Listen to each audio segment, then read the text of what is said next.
Welcome back, everybody. Ready to dive into some more of those news snippets? Always up for a good deep dive. Who knows what we'll find? Right.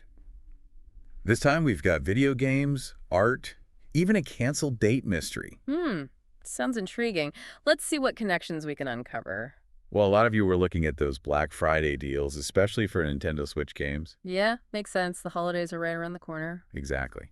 We saw a lot of interest in Super Mario Party Superstars, The Legend of Zelda, Tears of the Kingdom, and Gundam Breaker 4. Oh, yeah, all solid choices. Especially that new Zelda game. So you're a Zelda fan. Big time. Breath of the Wild was a masterpiece, and this one looks like it's going to be even better. What is it about open-world games that's so captivating? I think it's the freedom to explore, to discover secrets at your own pace. And Tears of the Kingdom looks like it's taking that to a whole new level. That makes sense. And Super Mario Party Superstars, that's tapping into that nostalgia, right? Definitely. Everyone loves a bit of classic Mario Party action. Especially around the holidays. Speaking of trends, we also noticed a lot of you were looking at running shoes. Running shoes. Interesting. Yeah, especially around the 5,000 yen price point. Yeah. Maybe folks are looking for practical gifts. Oh, I see. Or maybe it's all about those New Year's resolutions, getting a head start on fitness goals. Makes sense. Now let's shift gears to upcoming events. The Yakult Swallows Subomian Passion Anniversary caught our eye. January 28th. Oh, yeah, Japanese baseball, it's more than just a sport. It's like this whole cultural experience. You've been to a game. A few. The energy is incredible, and the fans are so devoted, it's really something special. That's cool. And speaking of the cultural experiences, Thailand's Lantern Festival is coming up. It's on my bucket list. I've heard it's magical. Definitely seems like a once-in-a-lifetime kind of thing. Absolutely. And it's great to see this growing interest in experiencing different cultures firsthand. Like people are looking for something beyond the typical tourist traps. Sure, sure.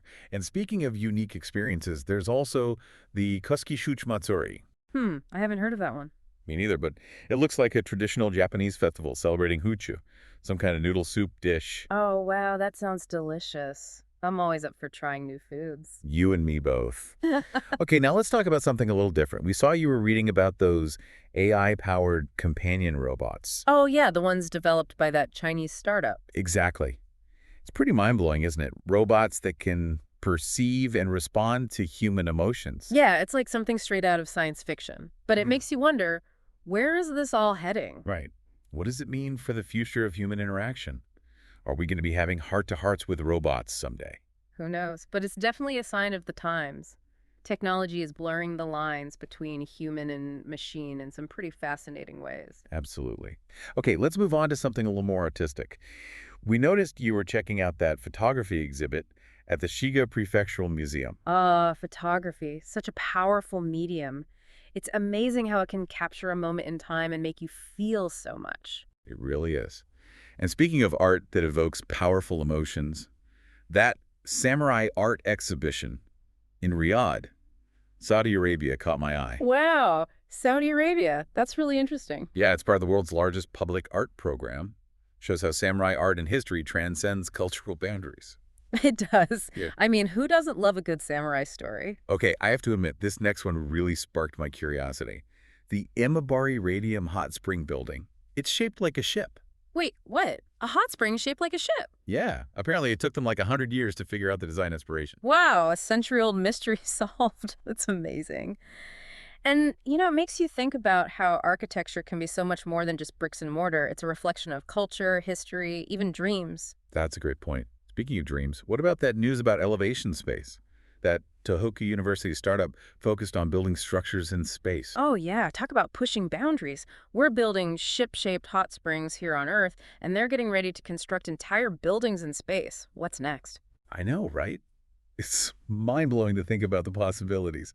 Okay, time for something a little more down to earth. We saw you reading that article, The Truth About Moderately Successful Companies. Are entrepreneurs really happy? Yes. That was a thought-provoking one. It really challenges that whole lifestyle entrepreneur image, doesn't it? So it's not all it's cracked up to be. Well, the author argued that just having freedom and flexibility doesn't necessarily equal happiness. Sometimes you need that bigger vision, that sense of purpose, to feel truly fulfilled.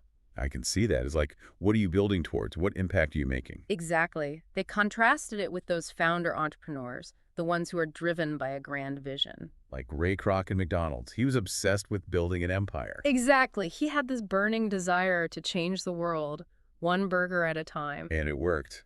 Though I'm sure it wasn't always easy. Definitely not. But the article was more about encouraging people to think about what truly motivates them, what kind of legacy they want to leave behind. That's deep.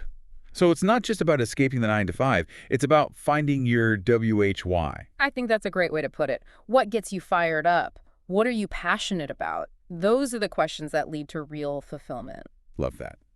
Okay, before we wrap up this part of our deep dive, I have to bring up this last story. It's about a woman named Haruko. She's 39 and looking for love on a dating app. Ah, a modern-day love story. I'm all ears. Well, here's the thing. Her new boyfriend keeps canceling their dates. Oh, no. What's going on there? That's what we're going to find out. Could be bad timing, could be something more mysterious. Oh, a cliffhanger. You know how to keep us hooked. We'll get to the bottom of it, I promise. Mm-hmm. But first, let's take a quick break. We'll be right back with more news snippets and even deeper insights. It's fascinating, isn't it? All this news. It's like we're seeing this clash between, like, global connections and this deep need for, individual meaning.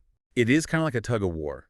We've got these tourists going to Japan, AI robots that want to be our friends, and entrepreneurs wondering if success is all it's cracked up to be. Right. So where's the balance? How do we connect with the world but still stay true to ourselves? Well, let's get back to that article, The Truth About Moderately Successful Companies. What was the author's take on those lifestyle entrepreneurs? Well, they were basically saying that, that dream of having total freedom, working from anywhere, setting your own hours, it doesn't always lead to, like, true happiness. You mean it's not all sunshine and rainbows? What's the catch? Sometimes it's about more than just freedom. It's about having a bigger vision, a sense of purpose that goes beyond just, living a comfortable life. Like you could be missing that feeling of really building something, making a real impact. Exactly. And the article contrasted those entrepreneurs with what they called founder entrepreneurs, the ones who are driven by, like, this grand vision. Like Ray Kroc with McDonald's. Yeah. He was totally obsessed with building his empire. Exactly. He wasn't just making burgers. He was changing the way people ate. He had this huge goal, this mission. And he achieved it, though I bet it wasn't always smooth sailing. Right, for sure. But the article wasn't saying everyone needs to build a billion-dollar company. It was more about getting people to think about their why, Like what really drives them? What are they passionate about? Yeah, it's not just about what you do. It's about why you do it. That's where the real satisfaction comes from. That's some good advice. Okay, so any new theories on Haruko and that boyfriend who keeps canceling dates? Well, it's easy to jump to conclusions, but maybe there's a simple explanation. Yeah, like maybe he's just super busy or going through something. Or maybe he's just really bad planning. We're only getting her side of the story, right? Right. We don't know his side at all. Fair enough. Still, I can't help but wonder. Okay, enough about disappearing boyfriends. Let's talk Golden Kamuy. There's going to be a second movie. Oh, wow. I loved the first one. It captured the manga so well, all that action and history. Yeah, it was really well done. I wonder what part of the story they'll adapt for the sequel. I'm sure fans are already making predictions online. Probably. Okay, what about some music news? We saw some interest in Music Station Super Live and that Fukuoka-themed issue of Ice Cream magazine. Love it. Music is such a great way to explore different cultures and, find new sounds. Absolutely. And speaking of exploration, that Inspiration Tokyo Vintage Fashion Trade Show looks amazing. Vintage clothing is so cool, isn't it? It's like each piece has its own story. Right. And it's a more sustainable way to shop, too. Totally. Reducing our environmental impact is so important. And speaking of things that last, what about that renovation of BAL in Kobe? That fashion building. Yeah, it's cool how some buildings become like landmarks. They've seen so much history. They're like time capsules, in a way. And renovating them is a way to keep that history alive while also making them relevant for today. That's a great point. So we've talked about so much today, from global trends to really personal stories, from AI to vintage fashion. It's amazing how all these seemingly random pieces of news can actually connect to, like, bigger themes, bigger ideas. It's like we're putting together a puzzle of the world one piece at a time. Exactly. And there are always more pieces to find, more connections to make. What do you say we keep exploring? I'm game if you are. But before we do, I actually wanted to circle back to something we talked about earlier. Oh, what's that? Remember those Nintendo Switch games like Zelda and Mario Party? Yeah, I think we all need a little more fun in our lives. Exactly. So here's a thought. If you could recommend just one game to someone who had never played a video game before, what would it be? That's a tough one. But you know what I think I'd go with? Animal Crossing, New Horizons. Animal Crossing. Why that one? It's just so, I don't know, wholesome. You get to build your own island, make friends with these cute animals. It's relaxing, it's creative. You're right. It does have that chill vibe. And there's no pressure, right? You just play at your own pace. Exactly. It's a great introduction to the world of gaming, and it reminds you that games can be about more than just, winning or losing. They can be about just having fun and expressing yourself. Totally. And I think that's what we've done in this deep dive, right? We've explored all these different worlds, from art to technology to personal stories. It's been quite a journey. We've connected so many dots, uncovered some hidden patterns. I know, I've learned so much. Okay. And laughed a few times along the way. Always a good thing. So as we wrap things up, I think the biggest takeaway for me is this. There are fascinating connections everywhere. We just have to be open to finding them. Couldn't agree more. It's all about staying curious, asking questions, and, not being afraid to dive deep. And on that note, we'll leave you to your own explorations. Thanks for joining us for another deep dive. Until next time, keep those new snippets coming.